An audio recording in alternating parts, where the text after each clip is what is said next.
My name is Isabella Hartley. I'm 27 years old, and until recently, I genuinely believed my life was finally settling into something stable. Not perfect, not flashy. Just inevitable in the best way. 4 years with a man you plan your future around does that to you. It makes you stop questioning the ground beneath your feet. It makes you assume the next step will come naturally.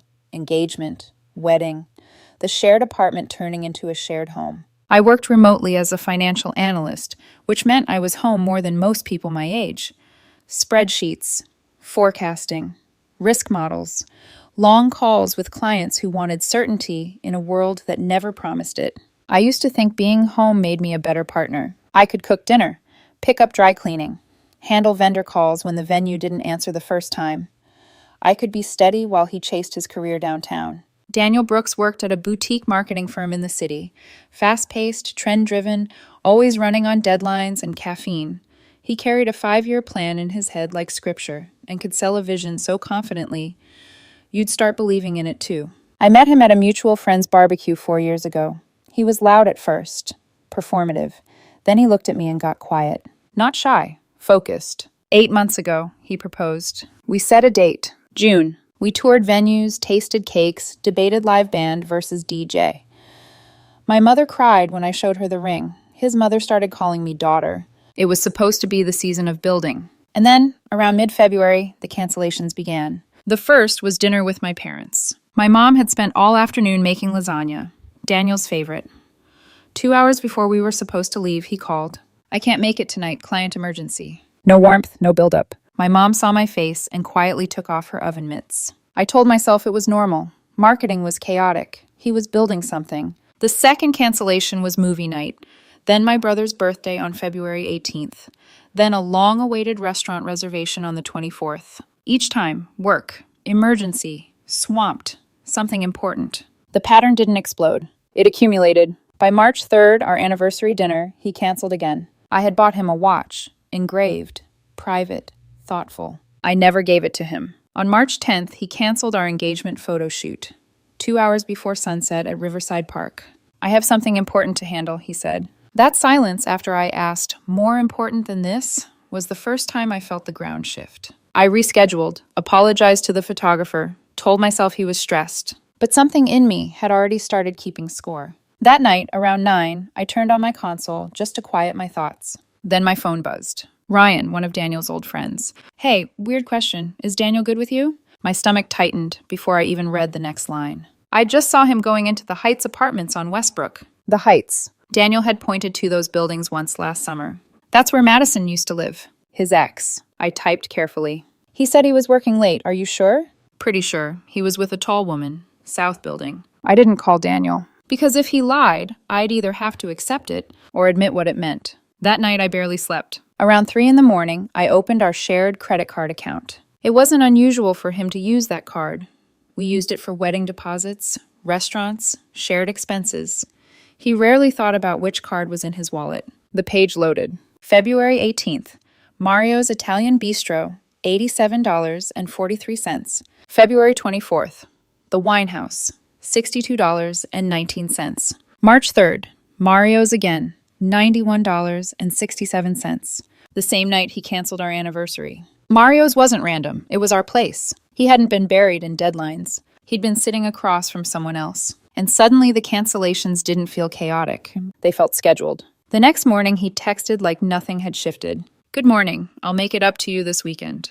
Neutral. Controlled. I replied the same way. That was the moment something in me stopped hoping and started calculating. If he was guilty, he wouldn't confess. He would react. So at 1:30 p.m., I contacted a same-day courier. A sealed envelope, addressed to him by name, no return address. On the front, confidential. Inside, I know about Madison, we need to talk. No signature. If he was innocent, he'd laugh. If he wasn't, he'd panic. The courier confirmed delivery at 2:14 p.m. At 2:37, Daniel called. Did you send something to my office? No, hello. Just tension. I denied it calmly. He didn't sound confused. He sounded hunted. That evening, he texted, I'm staying at Ethan's tonight. Need some space. Space. I called Ryan instead.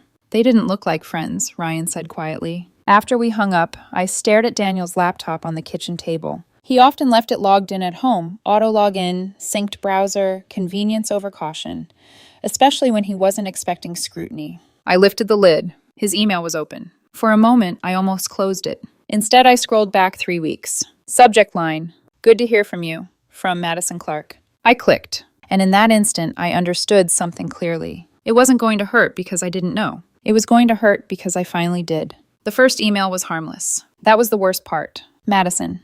Hey, I heard you're engaged. Congratulations, really. Polite, measured, mature. Daniel replied 6 hours later. Thanks, yeah, life moves fast. 3 weeks ago, back when I was still telling myself the cancellations were stress. At first, the thread stayed safe. Career updates, casual nostalgia, the kind of conversation people defend as nothing.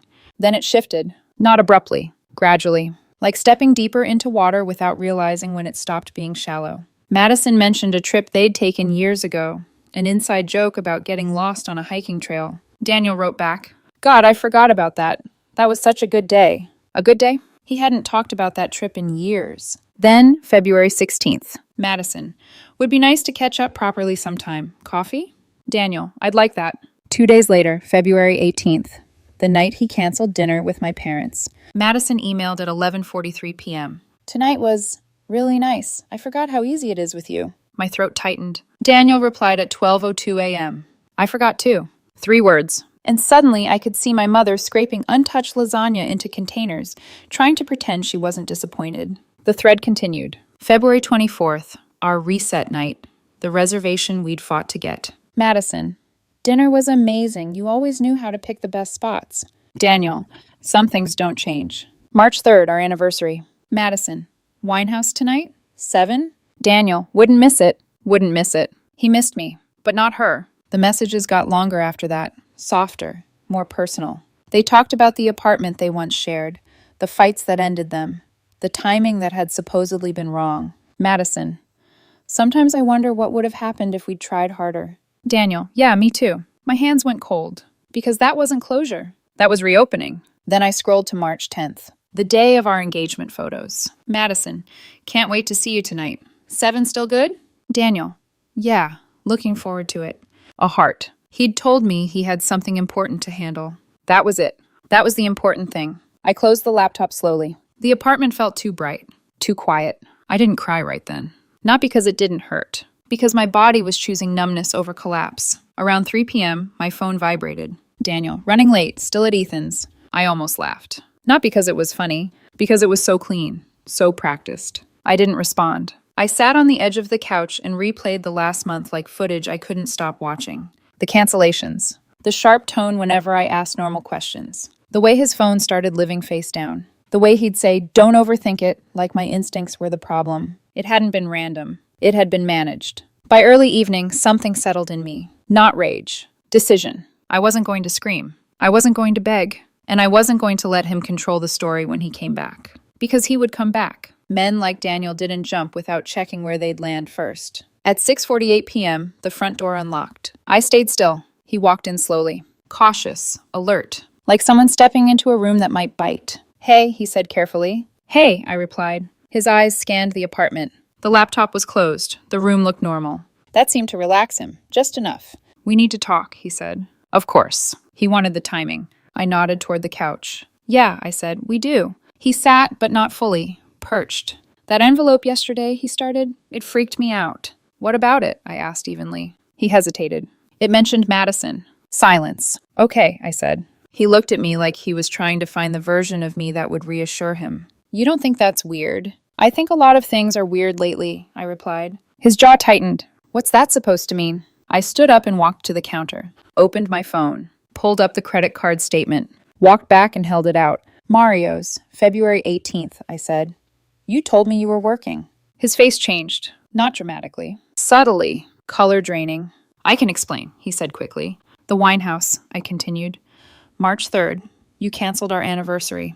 It's not what you think. Then what is it? I asked. Silence. Not empty. Calculating. I met his eyes. I read the emails, Daniel. The words landed between us like something fragile breaking. His shoulders sagged. He didn't ask which emails. He didn't pretend he didn't know. He just exhaled. And in that exhale was the truth. For a moment, neither of us spoke. Then he leaned back, rubbing his face. You went through my laptop, he asked. Deflection, like the problem was my method. That's your concern, I replied quietly. He swallowed. No, Isabella, I didn't think. You didn't think I'd find out? I finished. He looked away. Answer enough. I sat down across from him and folded my hands in my lap so he wouldn't see them trembling. How long? I asked. He hesitated. It's not like that. Don't, I said, calm and flat. Don't insult me. He exhaled sharply. She reached out first, he said. It was just catching up. I swear. It wasn't supposed to turn into anything. It turned into dinner, I said. It turned into Winehouse. It turned into canceling our engagement photos. His jaw tightened. We didn't sleep together, he blurted, like that was the lifeline. I stared at him. Do you think that makes this better? It means it wasn't physical. It means, I said slowly, you replaced me before you had the courage to end it. That landed. He opened his mouth, then closed it again. It felt easy with her, he admitted finally. Familiar. We had history. And I don't? I asked. That's not what I meant. Then what did you mean? My voice cracked slightly on his name. Because it looks like you kept me steady while you tested whether the past still fit. He flinched. That's not fair. No, I said, softer now. What's not fair is canceling dinner with my parents so you could have wine with your ex. He looked down at his hands. I was confused, he said. Okay. I didn't expect to feel anything when she reached out, but then we started talking and it just came back. Came back, like it had never left. So what was I asked. He didn't answer. The silence stretched. Was I your backup plan? I pressed. That's not what this was. Then what was it? He stood abruptly and started pacing. I don't know, he snapped. I needed space to think. You had space, I said. You had honesty. You could have ended things. He stopped pacing.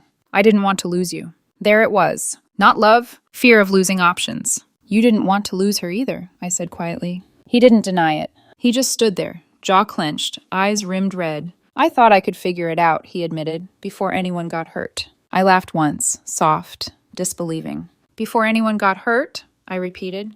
Daniel, we're planning a wedding. He closed his eyes. I know. Do you? I asked. He looked at me, and for the first time I saw it clearly. Not cruelty. Cowardice. He wanted both doors unlocked until he felt certain. And I had been the safe door. I stood up. Pack a bag, I said. His eyes snapped to mine. What? Pack a bag, I repeated, and leave. Isabella, I'm not competing with your ex for my own fiancé. It's not like that. It is exactly like that. He stepped closer, voice cracking now. We can fix this. No, I said. You fix things before you cross the line, not after. He ran a hand down his face, frustration and desperation tangled together. I love you. The words felt hollow. You love not being alone, I replied. He flinched. Silence filled the space. I reached up and slid the ring off my finger. 8 months of symbolism reduced to a small circle of metal in my palm. I walked toward him and pressed it into his hand. This doesn't belong to me anymore, I said. His fingers curled around it like he didn't know how to let go of anything he'd already damaged. Isabella, please. My voice didn't shake. You don't get to test drive your past while I plan our future. Tears slid down his face. I didn't mean for it to go this far, but it did, I said. That was the part he couldn't undo. He packed quietly. A duffel bag, some clothes, his laptop. When he reached the door, he paused. I never meant to hurt you, he said. I believed him. And that somehow made it worse. I know, I replied. He waited, like maybe I'd soften. I didn't. He opened the door and stepped out. When it closed behind him, the apartment went still. Not peaceful, just empty in a way that told the truth. I stood there staring at the door. Then I sank onto the couch. 4 years, compressed into a month of hesitation. The venue, the caterer, the photographer, my parents. Everything we'd built was about to collapse. But underneath the heartbreak, something else was there. Clarity. Because I wasn't waiting for him to choose me anymore. I had chosen myself. The next morning I woke up and for a split second I forgot. That merciful second before reality loads. Then I rolled over. The other side of the bed was empty, and it all came back. The emails, the cancellations, the ring in his hand. At 8:12 a.m., my phone buzzed. Daniel, can we talk? Then, I made a mistake. I want to fix this. A mistake. Like he'd miscalculated a deadline. I didn't reply. Instead, I opened the spreadsheet I'd been pretending I wouldn't need. Venue, caterer, florist, photographer, DJ. I called the venue first. My name is Isabella Hartley. I need to cancel our June booking. There was a pause, softened sympathy, cancellation policy, partial refund, deposit forfeited. I wrote down the numbers the way I would document any financial loss. Controlled, measured, When I hung up, the weight wasn't just emotional. It was logistical. Telling my parents, telling his. I called my mom around noon. It's off, I said. Silence. The wedding. Another silence. Heavier. He's been seeing his ex. There it was. Out loud. He says it wasn't physical, I added automatically. My mom didn't hesitate. Emotional betrayal counts. That broke something open in me. After we hung up, I cried. Not dramatically. Just steadily. 4 years is a long time to compress into a lesson. Daniel called again that evening. I declined, then texted. Please, just let me explain properly. There was nothing left to explain. He'd already explained everything in those emails. That night, I blocked his number. 10 days passed. Work, sleep, eat, repeat. The apartment felt different, less tense. On the 10th day, I got a message request from Madison Clark. I almost deleted it. Instead, I opened it. Hi, Isabella. I debated whether to reach out, but I feel like I owe you something. Daniel told me your relationship was basically over when we started talking again. I didn't know you were still engaged in any real way. I found out after everything blew up. I'm not proud of how this happened. For what it's worth, I told him he needed to be honest with you. I don't want to be with someone who lies. I read it twice. There was no smugness, just clarity. He hadn't just lied to me. He'd lied to her too. 2 versions of reality running at once. I didn't respond. There was nothing to say. 2 days later, Ryan called. I heard he's trying to fix things with Madison, he said carefully, but it sounds messy. That made more sense than official. Of course it was messy. Relationships built on overlap rarely stabilize. Good for them, I said evenly. Not jealousy. Confirmation. He hadn't been confused. He'd been testing. 3 weeks after the breakup, Daniel showed up. 7:15 p.m. A knock. He looked thinner, tired. He held the ring. I thought you should have this, he said. No, it's yours. It was yours first. Silence. Madison and I aren't working, he said quietly. There it was. The real reason he was here. You don't get to circle back, I said. I chose wrong. That sentence was honest. But honesty after damage doesn't reverse it. I'm not an option you reconsider, I said. His jaw tightened. You sent that letter to my office, didn't you? I needed the truth. That was manipulative. It was efficient. He stared at me like I'd changed. Maybe I had. Because the version of me who waited quietly while he decided between women, she was gone. I did love you, he said softly. I know, I replied. Love just hadn't been brave enough. Goodbye, Daniel. This time when he left, I didn't cry. I locked the door, and I exhaled. 2 months later, I moved. Not because I couldn't stay. Because every corner held a version of me who had been waiting. The new place was smaller, across town, no shared history. The first night, sitting on the floor with takeout, I realized something simple. I wasn't anxious. No quiet dread. Just space. Ryan helped me move furniture. Do you regret forcing it into the open? He asked. He meant the envelope. No, I said. Living a lie would have been worse. He nodded. That was enough. I heard through friends that Daniel and Madison lasted 3 weeks. Once it wasn't secret, once it wasn't charged with nostalgia, the tension dissolved. They argued about trust, about timing, about how everything had started. Of course they did. Weeks later, I ran into Daniel at a mutual friend's birthday. Hi, he said. Hi.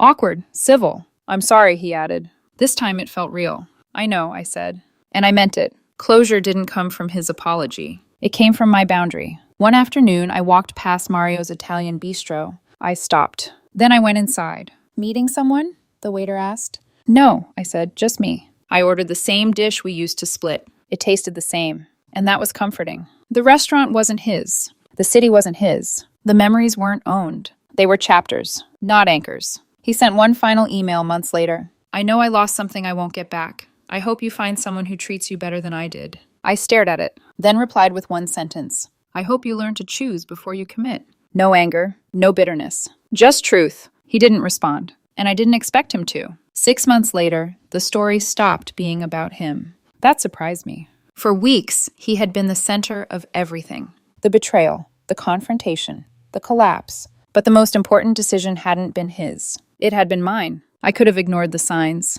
closed the credit card statement, dismissed Ryan's message, married him anyway, told myself emotional cheating wasn't that bad. But I didn't. And that mattered. A mutual friend once said, he feels blindsided. Blindsided. As if I hadn't watched him detach. As if I hadn't asked what was wrong. As if I hadn't given him the chance to be honest before I forced the truth into the light. I didn't defend myself. The people who needed to know knew. That was enough. Sometimes I think about the version of me who would have married him.